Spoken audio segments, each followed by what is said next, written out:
नमस्कार मित्रांनो, government schemes आणि नवीन अपडेटमध्ये आपल्या सर्वांचे स्वागत आहे. मित्रांनो, सरकारच्या वतीने ज्ञानज्योती सावित्रीबाई फुले आधार योजना सुरू करण्यात आली आहे. या योजनेसंदर्भात मी एक व्हिडिओ मागे सुद्धा बनवलेला होता, पण याबद्दल आता GR सुद्धा जारी झालेला आहे. मित्रांनो, हा GR काही महिन्या अगोदरच जारी झालेला आहे. हा GRची काय मध्ये म्हटलेलं आहे ते आपण या व्हिडिओच्या माध्यमातून संपूर्ण माहिती, संपूर्ण GR तुम्हाला हा सांगणार आहोत.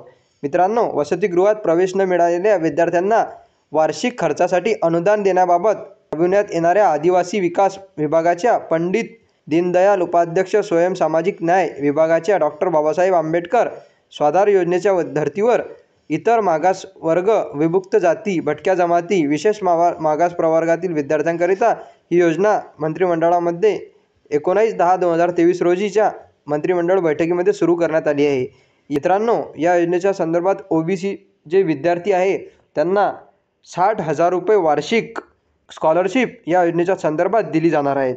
मित्रांनो, सदर शासन निर्णय हा यांच्या अध्यक्षतेखाली 1/12/2023 रोजी आयोजित बैठकीत झालेल्या निर्णयानुसार इतर मागास वर्ग, विमुक्त जाती व भटक्या जमाती, इतर मागास बहुजन कल्याण विभागाकडून भटक्या जाती व प्रवर्गातील धनगर समाजाच्या विद्यार्थ्यांकरिता निर्वाह भत्त्यासहित पंडित दीनदयाल उपाध्याय स्वयं योजना कार्यान्वित असल्यामुळे सदर योजनेचा लाभ घेत असलेले भटक्या जाती जमाती प्रवर्गातील धनगर समाजाचे विद्यार्थी आणि विशेष मागास प्रवर्गातील उच्च शिक्षण घेणाऱ्या विद्यार्थ्यांसाठी योजना लागू करण्याचा शासन निर्णय निर्गमित करण्याची बाब शासनाच्या विचाराधीन होती. शासन निर्णय काय आहे ते आपण बघणार आहोत. आदिवासी विकास विभागाची स्वयं योजना व सामाजिक न्याय व विशेष सहाय्य विभागाची स्वाधार योजनेच्या धर्तीवर इतर मागास, विमुक्त जाती, भटक्या जमाती यांना विशेष स्कॉलरशिप ही दिली जाणार आहे. मित्रांनो, यासाठी शिक्षण घेणाऱ्या विद्यार्थ्यांना प्रति जिल्हा 600 याप्रमाणे एकूण 21,600 विद्यार्थ्यांकरिता ज्ञानज्योती सावित्रीबाई फुले आधार योजना राबवण्याचा मान्यता सरकारने दिली आहे. सदर योजनेअंतर्गत भोजन व निवास व इतर शैक्षणिक सुविधा स्वतः उपलब्ध करून घेण्यासाठी खालीलप्रमाणे निश्चित केल्यानुसार विद्यार्थ्यांना आधार क्रमांक संलग्न असलेल्या बँक खात्यात थेट वितरित करण्याचा निर्णय हा सरकारने घेतलेला आहे. मित्रांनो, याबद्दल स्कॉलरशिप ही कशा पद्धतीने मिळणार आहे ते आपण आजच्या व्हिडिओमध्ये तुम्हाला सांगणार आहे. किती रुपये स्कॉलरशिप विद्यार्थ्याला मिळणार आहे ते आपण बघणार आहोत. मित्रांनो, मुंबई शहर, मुंबई उपनगर, नवी मुंबई, ठाणे, पुणे, पिंपरी चिंचवड, नागपूर या ठिकाणी उच्च शिक्षण घेणाऱ्या विद्यार्थ्यांसाठी भोजन भत्ता हा 32,000 रुपये, तसेच निवास भत्ता 20,000 रुपये, निर्वाह भत्ता 8,000 रुपये असे एकूण प्रतिवर्षी 60,000 रुपये स्कॉलरशिप या शहरामध्ये शिक्षण घेणाऱ्या विद्यार्थ्यांना मिळणार आहे.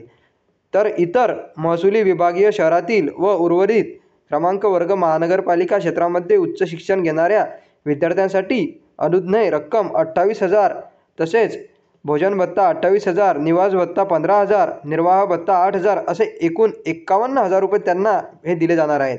इतर जिल्ह्याच्या ठिकाणी उच्च शिक्षण घेणाऱ्या विद्यार्थ्यांसाठी अनुज्ञेय रक्कम हे आपण बघणार आहोत.